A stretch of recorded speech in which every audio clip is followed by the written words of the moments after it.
এ বাজান, একটু চক্ষুটাকে বন্ধ করে দাও, বন্ধ করে একটু খেয়াল করো। এই পৃথিবীতে কেউ থাকে নাই, আমরাও একদিন এই পৃথিবীতে থাকবো না। পৃথিবী থেকে আমাকে চলে যেতে হবে। কে আমার সাথী হবে, কে আমার বন্ধু হবে? না না, কেউ আমার বন্ধু হবে না। আমার বাবা আমার সাথে যাবে না, আমার মা আমার সাথে যাবে না, আমার ভাই আমার বন্ধু আমার সাথে যাবে না। একা একা খালি হাতে মাল সম্পদ সব দুনিয়াতে রেখে একা একা কবরে যাওয়া লাগবে।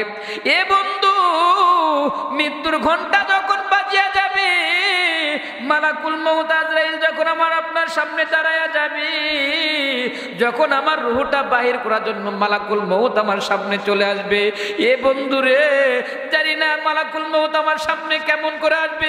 যদি আমি নেককার হই তাহলে তা আমার জন্য মৃত্যুটা হবে একটা শান্তি, আর যদি আমি বদকার হই মৃত্যুটা আমার জন্য হবে অত্যন্ত যন্ত্রণাদায়ক।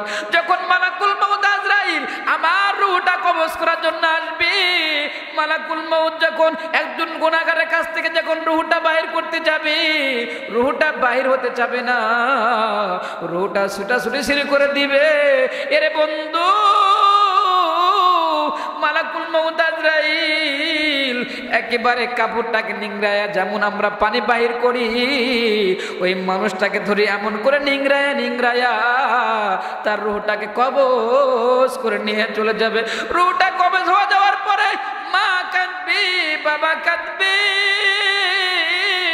পাড়া প্রতিবেশী সবাই কাঁদবে, কেউ আমার রাখতে পারবে না। এরে বন্ধু, শেষ বিদায় নিয়ে আমাকে কিন্তু একেবারে অন্ধকার কবরে যাওয়া শোয়া লাগবে।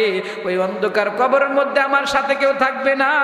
অন্ধকার কবরের সাথী নাই, বাতি নাই, কেউ আপন নাই, কিন্তু একজন আপন আছেন, তিনি হলেন আমার আল্লাহ।